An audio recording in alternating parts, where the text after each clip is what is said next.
देखते हैं हम लोग reflection of light complete chapter का वन शॉट। तो सबसे पहले इसमें पूछा जाता है कि लाइट किसको कहते हैं। तो लाइट एनर्जी का एक ऐसा फॉर्म होता है जिसकी वजह से हम किसी भी चीज को आसानी से देख पाते हैं। या फिर इसके बाद आप ये भी बोल सकते हैं इसके बदले में कि लाइट एक इलेक्ट्रोमैग्नेटिक वेव होता है जिसका वेवलेंथ 3600 एंगस्ट्रॉम से लेकर के 7800 एंगस्ट्रॉम तक होता है। अब बात करते हैं एंगस्ट्रॉम किसको कहते हैं। तो एक एंगस्ट्रॉम में 10⁻⁻10 मीटर होता है, ये ध्यान रखिएगा। और 3600 एंगस्ट्रॉम जो बात बताए हैं ये चीज जो होता है ये वायलेट कलर के लाइट का होता है, और 7800 एंगस्ट्रॉम जो होता है ये आपका रेड कलर के लाइट का होता है। तो जिस लाइट का सबसे ज्यादा वेवलेंथ होता है यानी कि रेड कलर, ये सबसे कम डेविएट होता है, और जिस लाइट का सबसे कम वेवलेंथ होता है यानी कि वायलेट कलर, ये सबसे ज्यादा डेविएट करता है, ये ध्यान रखिएगा। अब लाइट जो होता है ये हमेशा स्ट्रेट लाइन में ट्रेवल करता है जिसकी वजह से इसके मोशन को रेक्टिलिनियर मोशन कहते हैं। और लाइट का जो होता है हवा या फिर वैक्यूम में जो है इसका स्पीड जो होता है वो 3 × 10⁸ मीटर पर सेकेंड यानी कि 3 लाख किलोमीटर पर सेकेंड या 30 करोड़ मीटर पर सेकेंड होता है, ये ध्यान रखिएगा। और ये हमेशा स्ट्रेट लाइन में ही ट्रेवल करेगा, लाइट की वजह से शैडो वगैरह बनता है। तो ये प्रॉपर्टीज आपसे पूछा जा सकता है, तो ये प्रॉपर्टी 1-2 नंबर में आप ध्यान रखिएगा। इसके बाद हम लोग लाइट के बारे में जो इंसिडेंट्स पढ़ते हैं ये टोटल तो ऐसे 5 होता है: रिफ्लेक्शन, रिफ्रैक्शन, डिफ्रैक्शन, पोलराइजेशन और इंटरफेरेंस। लेकिन आपके सिलेबस में केवल 2 चीज पढ़ना है, रिफ्लेक्शन ऑफ लाइट और रिफ्रैक्शन ऑफ लाइट। तो ये ध्यान रखिएगा कि जब कोई लाइट किसी सरफेस पर आता है और वापस रिटर्न यहां से वापस चला जाता है तो इसी घटना को हम लोग रिफ्लेक्शन ऑफ लाइट कहते हैं, यानी bouncing back of light is called reflection of light. Simple सा बात है, यानी कि जिस मीडियम से लाइट आया उसी मीडियम में अगर ये वापस चला गया तो इसको कहते हैं क्या चीज, रिफ्लेक्शन ऑफ लाइट कहते हैं। तो इसके लिए हम लोग सबसे पहले कुछ इंपॉर्टेंट पॉइंट्स वगैरह को देख लेते हैं, जिसमें से अगर कोई लाइट है ये स्मूथ सरफेस है, हाईली पॉलिश्ड सरफेस है, ठीक है, ये काफी ज्यादा पॉलिश्ड सरफेस है, और पॉलिश्ड सरफेस पर जो लाइट आता है इसको कहते हैं हम लोग इंसिडेंट रे, और जो लाइट रिफ्लेक्ट होकर के जाता है इसको यहाँ पर से जो रिटर्न चला जाएगा इस टकराने के बाद उसको कहेंगे रिफ्लेक्टेड रे। और इन दोनों के बीच में इस सरफेस पर जो एक लाइन, वर्चुअल लाइन जो परपेंडिकुलर होता है इसको हम लोग कहते हैं नॉर्मल। और इंसिडेंट रे और नॉर्मल के बीच के एंगल को एंगल ऑफ इंसिडेंस कहते हैं, रिफ्लेक्टेड रे और नॉर्मल के बीच के एंगल को एंगल ऑफ रिफ्लेक्शन कहते हैं। उसी तरह ये सरफेस और इंसिडेंट रे के बीच के एंगल को ग्लेंसिंग एंगल ऑफ इंसिडेंस कहते हैं, और सरफेस और रिफ्लेक्टेड रे के बीच के एंगल को ग्लेंसिंग एंगल ऑफ रिफ्लेक्शन कहते हैं, ये आप ध्यान रखिएगा।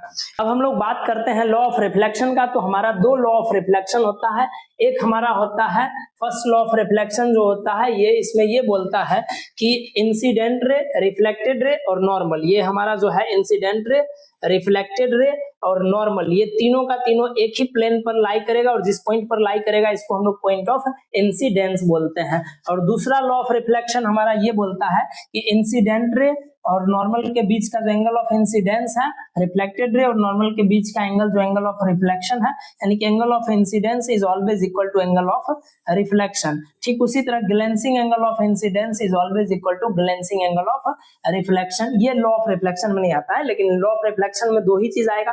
फर्स्ट लॉ में हमारा आ जाएगा इंसिडेंट रे, रिफ्लेक्टेड रे और नॉर्मल, तीनों एक ही प्लेन पर लाई करेगा, और जिस पॉइंट पर लाई करेगा वो पॉइंट ऑफ इंसिडेंस कहलाता है, और angle of incidence is equal to angle of reflection. ये हमारा होता है लॉ ऑफ रिफ्लेक्शन। इसके बाद जो है सो हमारा आ जाता है कि मिरर कितने टाइप के होते हैं। तो मिरर जो है हमारा आपके क्लास में दिया गया है प्लेन मिरर और एक स्फेरिकल मिरर। तो प्लेन मिरर जो होता है वो मिरर होता है जिसका रिफ्लेक्टिंग पार्ट कंप्लीटली क्या होता है, प्लेन होता है। और स्फेरिकल मिरर में हमारा 2 टाइप होता है, इसका रिफ्लेक्टिंग पार्ट जो होता है ये यहाँ पे स्फेरिकल होता है, जिसमें से 2 टाइप हमारा होता है, एक कनकेव होता है और एक होता है हमारा कॉन्वेक्स मिरर।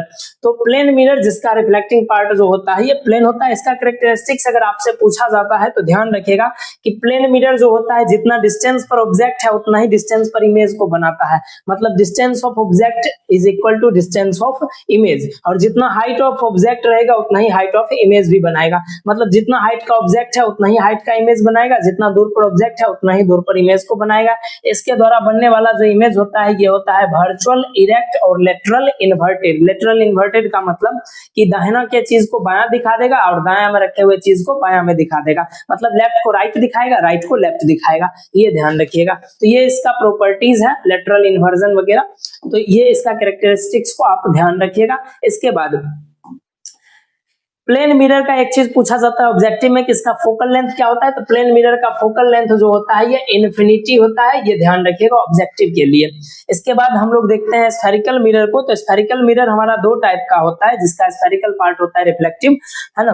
तो वो हमारा दो टाइप का होता है, एक होता है कनकेव मिरर और एक होता है कन्वेक्स मिरर। तो कनकेव मिरर ऐसे करके केव टाइप का रहेगा, जिसका रिफ्लेक्टिंग पार्ट अंदर में कर्व रहता है, अंदर की तरफ अंदर वाला पार्ट जो होता है ये रिफ्लेक्टिव होता है और बाहर वाला पार्ट पॉलिश्ड होता है, इसको कहते हैं कनकेव मिरर। और कन्वेक्स मिरर ऐसे होता है, इधर वाला जो पार्ट है बाहर वाला पार्ट पॉलिश्ड रहेगा, मतलब बाहर वाला पार्ट रिफ्लेक्टिव रहेगा, अंदर वाला पार्ट पॉलिश्ड रहेगा, मतलब ये बाहर से रिफ्लेक्शन करता है, रिफ्लेक्शन करेगा यहाँ पर से। तो कनकेव और कन्वेक्स दो प्रकार का हमारा मिरर हो गया इस जगह पे, ठीक है।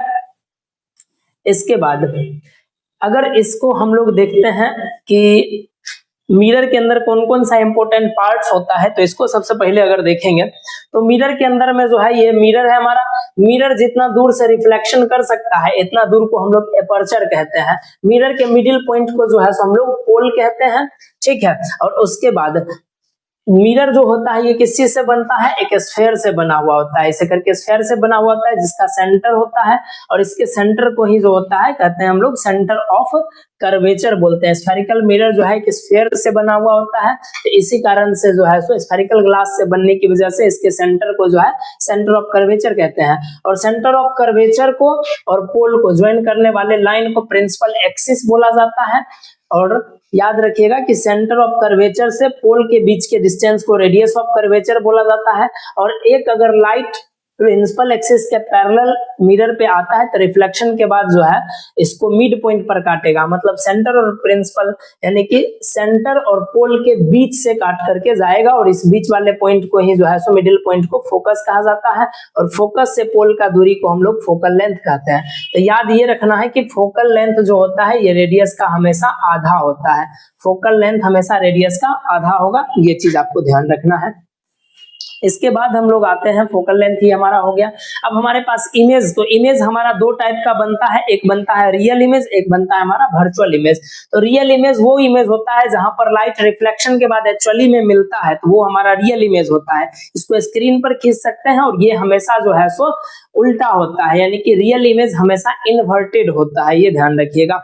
और वर्चुअल इमेज क्या होता है, तो वर्चुअल इमेज अगर लाइट रिफ्लेक्शन के बाद अगर मिलता हुआ दिखता है, अपीयर होता है, लेकिन एक्चुअली में मिलता नहीं है, तो इसको हम लोग कहते हैं वर्चुअल इमेज। वर्चुअल इमेज को हम लोग स्क्रीन पे ऑब्टेन नहीं कर सकते हैं, और ये इमेज जो होता है इरेक्ट यानी कि ये सीधा होता है, ये ध्यान रखिएगा। अब याद रखिएगा एक ऑब्जेक्टिव के लिए एक चीज कि रियल इमेज में जो है सो या फिर वर्चुअल इमेज में अगर इमेज फॉर्मेशन की अगर बात करेंगे तो इमेज बनने के लिए मिनिमम 2 रिफ्लेक्टेड रे की आवश्यकता होती है, मतलब मिनिमम 2 रिफ्लेक्टेड रे आपस में अगर मिलेगी तभी जाकर के इमेज बनेगा। मतलब मिनिमम रेज की संख्या जो इमेज बनने के लिए है वो हमारे पास 2 होना चाहिए, मैक्सिमम कितना भी हो सकता है, मिनिमम हमारे पास 2 ही होना चाहिए, ये ध्यान रखिएगा। इसके बाद इमेज फॉर्मेशन की अगर बात करेंगे रे डायग्राम की, तो रे डायग्राम में सबसे पहले याद रखिएगा कि अगर लाइट प्रिंसिपल एक्सिस के पैरेलल आया है तो वो फोकस से पास कर जाएगा, और अगर फोकस से आया है तो वो प्रिंसिपल एक्सिस के पैरेलल पास कर जाएगा। उसके बाद अगर लाइट डायरेक्टली पोल पर आया है, यहाँ पे लाइट डायरेक्टली पोल पर आया, तो जितना एंगल के साथ यहाँ पे प्रिंसिपल एक्सिस के साथ पोल पर आया उतना ही एंगल के साथ दूसरी तरफ से रिफ्लेक्ट कर जाएगा, ये ध्यान रखिएगा। और लाइट अगर सेंटर ऑफ कर्वेचर से होकर के आया है मिरर पर, तो वो उसी पाथ पर रिटर्न हो जाएगा बिना किसी डेविएशन का। और एक चीज जो बताए थे, प्रिंसिपल एक्सिस के पैरेलल आया तो फोकस से जाएगा, और फोकस से आएगा तो फिर क्या हो जाएगा, पैरेलली चला जाएगा। तो ये चीज आपको ध्यान रखना है इमेज फॉर्मेशन के लिए। इमेज फॉर्मेशन के लिए रे डायग्राम सबसे ज्यादा जरूरी होता है। अब सबसे पहले नंबर हम लोग देखते हैं कनकेव मिरर के द्वारा जो है सो इमेज फॉर्मेशन। तो कनकेव मिरर के द्वारा जो इमेज फॉर्मेशन होता है इसमें टोटल 6 केस होता है, जिसमें सबसे पहले अगर ऑब्जेक्ट इन्फिनिटी पे रखा हुआ है तो इन्फिनिटी पर से पैरेलल लाइट को भेजेंगे। हम आपको बताए थे कि 2 रेज की आवश्यकता होती है इमेज बनने के लिए, तो 2 रेज को भेजेंगे। पैरेलल आया तो ये फोकस पर कट कर दिया, तो इमेज बनेगा कहां पर, फोकस पर। इमेज कैसा बनेगा, तो रियल बनेगा, इन्वर्टेड बनेगा और हाईली डिमिनिश्ड बनेगा, मतलब काफी छोटा ऑब्जेक्ट बनेगा। ऑब्जेक्ट इमेज जो होता है उसका काफी छोटा बन जाएगा। दूसरा केसेस है, इसको ऑब्जेक्ट को और आगे लेकर के चलते हैं, तो इसके बाद जो है हम लोग रखेंगे कहां पर, तो इन्फिनिटी और सेंटर ऑफ कर्वेचर के बीच में ऑब्जेक्ट को रखे हैं, तो पैरेलल लाइट फोकस से पास किया और एक सेंटर ऑफ कर्वेचर से पास करवाए। तो अगर हमारा ऑब्जेक्ट एक इन्फिनिटी एंड सेंटर के बीच में है, तो इमेज जो हमारा बनेगा ये सेंटर एंड फोकस के बीच में बनेगा, इमेज काफी छोटा बनेगा, रियल एंड इन्वर्टेड बनेगा। तीसरा केस हमारे पास आता है, अगर ऑब्जेक्ट सेंटर ऑफ कर्वेचर पर रहेगा, तो सेंटर ऑफ कर्वेचर पर अगर ऑब्जेक्ट रहेगा तो इमेज भी जो है हमारा सेंटर ऑफ कर्वेचर पर ही बनेगा। और इस कंडीशन में देखिए पैरेलल लाइट फोकस से पास कर गया और यहाँ फोकस से लाइट पैरेलल पास कर गया, दोनों कट करेगा कहां पर, सेंटर ऑफ कर्वेचर पर। इस कंडीशन में इक्वल साइज का इमेज बनता है, रियल एंड इन्वर्टेड इमेज बनेगा। रियल जब भी इमेज बनेगा वो इन्वर्टेड होगा। फिर इस इमेज को हम लोग आगे थोड़ा सा बढ़ाते हैं, तो आगे बढ़ाएंगे ऑब्जेक्ट को यहाँ पर, तो सेंटर और फोकस के बीच में रखेंगे ऑब्जेक्ट को, पैरेलल लाइट फोकस से पास कर गया और एक लाइट को सेंटर से भेजे तो वापस वहीं रिटर्न करेगा, तो सेंटर और इन्फिनिटी के बीच में बनेगा। याद रखिएगा इन्फिनिटी एंड सेंटर के बीच में ऑब्जेक्ट था, तो सेंटर एंड फोकस के बीच में इमेज बना था, और सेंटर एंड फोकस के बीच में ऑब्जेक्ट रहेगा तो सेंटर और इन्फिनिटी के बीच में इमेज बनेगा। इस कंडीशन में जो है हमारा जो लाइट का इमेज का जो साइज है ये थोड़ा सा बढ़ जाएगा, यानी इमेज जो है ये बनेगा large, real and inverted, real inverted और लार्ज साइज का इमेज बनेगा।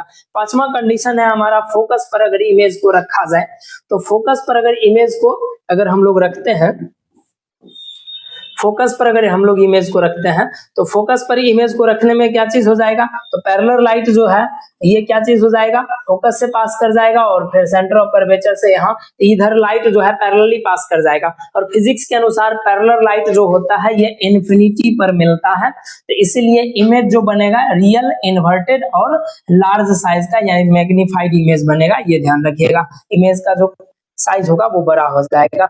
इसके बाद हम लोग देखते हैं जब फोकस पोल के बीच में ऑब्जेक्ट को रखा जाता है, तो फोकस और पोल के बीच में ऑब्जेक्ट को रखा जाएगा, तो यहाँ पे पोल पर से लाइट भेजे, इधर चला गया, या पैरेलली भी भेज सकते थे, फोकस से जाता, किसी भी तरीका से दो लाइट को हमको यहाँ पर रे डायग्राम को खींचना पड़ेगा। एक सेंटर ऑफ कर्वेचर से भेजे, रिटर्न हो गया, तो इधर साइड कभी भी आपस में नहीं मिलेगा, लेकिन इसी को आगे चल करके वर्चुअली हम लोग यहाँ पर मिला दिए हैं। तो वर्चुअली मिलाए हैं, तो यहाँ पर एक्चुअली में मिला नहीं है लेकिन मिलता हुआ लग रहा है, तो इसीलिए इमेज जो हमारा बनेगा वो virtual, erect, virtual and erect बनेगा और लार्जर साइज का इमेज बनेगा। ये चीज हो गया कनकेव मिरर का जो है जितना भी आपका टोटल का टोटल जो है सो इमेज फॉर्मेशन आपका हो गया। इसके बाद हम लोग आते हैं यहाँ पे कनकेव मिरर का यूज कहाँ पे करते हैं हम लोग, तो सर्च लाइट्स वगैरह में करते हैं, व्हीकल्स के हेडलाइट में करते हैं, ताकि पैरेलल बीम को जो है पावरफुल पैरेलल बीम दे सके इस चीज के लिए। इसके अलावा जो है सेविंग मिरर के रूप में इस्तेमाल करते हैं, डेंटिस्ट वगैरह इसी मिरर का इस्तेमाल करते हैं, समझे। सैलून वगैरह में भी इसी मिरर का इस्तेमाल करा जाता है, ठीक। और इसका फोकल लेंथ वगैरह, वेवलेंथ वगैरह लेमडा में लिया जाता है, जो मतलब वेवलेंथ का ऐसा डिनोट करा जाता है लेमडा से, और इसका जो है सो एसआई यूनिट हमारा मीटर हो जाता है। अब बात करते हैं कन्वेक्स मिरर के द्वारा इमेज फॉर्मेशन। तो कन्वेक्स मिरर के द्वारा इमेज फॉर्मेशन केवल दो चीज होता है, और वो क्या चीज है, तो कन्वेक्स मिरर में सबसे पहले ऑब्जेक्ट को अगर इन्फिनिटी पे रखेंगे, तो इन्फिनिटी पर से लाइट अगर पैरेलल आएगा तो इधर साइड तो डेविएट कर जाएगा, भाग जाएगा इधर साइड, लेकिन आगे जाकर के उस साइड जो है सो हमारा पोल पर मिल जाएगा, मतलब मिलता हुआ प्रतीत होगा। मतलब इन्फिनिटी पे ऑब्जेक्ट है तो इमेज कहां पर बनेगा, इन्फिनिटी पे ऑब्जेक्ट है तो इमेज बनेगा कहां पर, तो फोकस पर बनेगा। इस कंडीशन में वर्चुअल, इरेक्ट बनेगा इमेज एंड हाईली डिमिनिश्ड, मतलब काफी छोटा साइज का इमेज बनेगा। उसके बाद दूसरा कंडीशन है कि पोल और इन्फिनिटी इसके बीच में कहीं पर भी ऑब्जेक्ट को रखेंगे तो पैरेलल लाइट इधर चला गया, फोकस से आ जाएगा, और जो दूसरा लाइट हम लोग अगर सेंटर ऑफ कर्वेचर से भेजते हैं तो एक दूसरे को कट कर देगा। तो इस कंडीशन में जो है सो बैक साइड में मिरर के बिहाइंड में, बियॉन्ड में कट करेगा, जो कि पोल और फोकस के बीच में ही कट करेगा। इस कंडीशन में भी वर्चुअल, वर्चुअल और इरेक्ट इमेज बनेगा। वर्चुअल के साथ हमारा इमेज कैसा रहेगा, इरेक्ट रहेगा, और इमेज का जो साइज है वो स्मॉलर रहेगा, ये ध्यान रखिएगा। तो ध्यान रखने वाली बात ये है यहाँ पर से कि इसका लोकेशन कहाँ पर होगा, तो इसका लोकेशन पोल और फोकस के बीच में ही होगा, पोल और फोकस के बीच में ही होगा, कभी भी फोकस के बाद इमेज इसमें नहीं बन सकता है। तो आपसे अगर पूछेगा कि कौन सा मिरर है जिसमें रियल, इन्वर्टेड दोनों इमेज बनता है, रियल, वर्चुअल दोनों इमेज बनता है, तो वो हो जाएगा हमारा कनकेव। कौन सा है जिसमें इरेक्ट और इन्वर्टेड दोनों इमेज बनता है, तो वो हमारा कनकेव। स्मॉलर, इक्वल और लार्जर तीनों साइज का इमेज बनता है तो कनकेव। और जिसमें केवल और केवल वर्चुअल इमेज, केवल जो है सो इरेक्ट इमेज, केवल और केवल स्मॉलर इमेज बने, वो चीज हमारा हो जाएगा कन्वेक्स मिरर। ये ध्यान रखिएगा आप, इसका दो ही केवल इमेज फॉर्मेशन होता है मात्र। ठीक है, अब साइन कन्वेंशन आपको ध्यान रखना है, साइन कन्वेंशन सबके लिए सेम ही होगा। अब देखिए इधर साइड साइन कन्वेंशन क्या है, एक्स एक्सिस, इधर वाई एक्सिस, इधर एक्स डैश और इधर वाई डैश। ये हॉरिजॉन्टल लाइन जो होता है ना, ये बताता है डिस्टेंस को। किस चीज के डिस्टेंस को बताता है, तो ये डिस्टेंस इमेज का बताता है और ऑब्जेक्ट का बताता है। ऑब्जेक्ट और इमेज का डिस्टेंस को बताएगा। और ये वर्टिकल लाइन जो होता है, ये हाइट को बताता है। किस चीज के हाइट को, तो ये बताएगा हमारा ऑब्जेक्ट और इमेज दोनों के हाइट को बताएगा। ठीक है, ये खरा वाला जो लाइन है ये हाइट को बताएगा। तो इस तरफ जो होता है एक्स एक्सिस हमारा पॉजिटिव होता है, इस तरफ एक्स एक्सिस हमेशा निगेटिव होता है। ऊपर की तरफ हाइट जो है ये पॉजिटिव होगा और नीचे की तरफ वाई एक्सिस नेगेटिव, यानी कि हाइट जो है नीचे की तरफ निगेटिव होगा। आपको ध्यान रखने वाली बात यह है कि u का वैल्यू हमेशा निगेटिव लिया जाता है, क्योंकि ऑब्जेक्ट हमेशा लेफ्ट साइड में रखा जाता है, u हमेशा निगेटिव होगा। डिस्टेंस ऑफ ऑब्जेक्ट हमेशा निगेटिव होगा। और डिस्टेंस ऑफ हाइट ऑफ जो है ऑब्जेक्ट हमेशा होता है हमारा पॉजिटिव, क्योंकि लेफ्ट साइड में ऊपर की तरफ ऑब्जेक्ट को रखा जाता है, इसलिए हाइट ऑफ ऑब्जेक्ट हमेशा पॉजिटिव होगा और डिस्टेंस ऑफ ऑब्जेक्ट हमेशा नेगेटिव होगा। ये दो चीज आपको ध्यान रखना ही रखना है।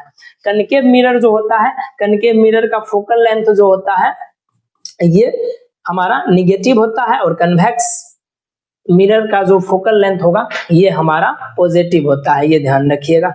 ठीक है, इसके बाद अब हम लोग आते हैं मैग्निफिकेशन पर। तो मैग्निफिकेशन क्या चीज होता है, मैग्निफिकेशन से पहले मिरर फार्मूला देख लेते हैं। तो मिरर फार्मूला जो होता है ये क्या चीज है कि एक ऐसा फार्मूला जो ऑब्जेक्ट के डिस्टेंस, इमेज के डिस्टेंस और फोकल लेंथ के बीच का रिलेशन बताता है, इसको हम लोग क्या बोलते हैं, इसको हम लोग मिरर फार्मूला कहते हैं। इसके बाद फार्मूला 1/f = 1/u + 1/v हमारा हो जाता है मिरर फार्मूला। ठीक है, मैग्निफिकेशन क्या होता है, magnification height of image to the height of object, यही मैग्निफिकेशन कहलाता है। एक और फार्मूला होता है distance of image by distance of object. Minus यहाँ पर लग जाता है ताकि साइन कन्वेंशन सही हो। तो यहाँ पर मैग्निफिकेशन बराबर HI/HO = -V/U भी आता है। तो ये हमारा फाइनली फार्मूला हो जाता है मैग्निफिकेशन का।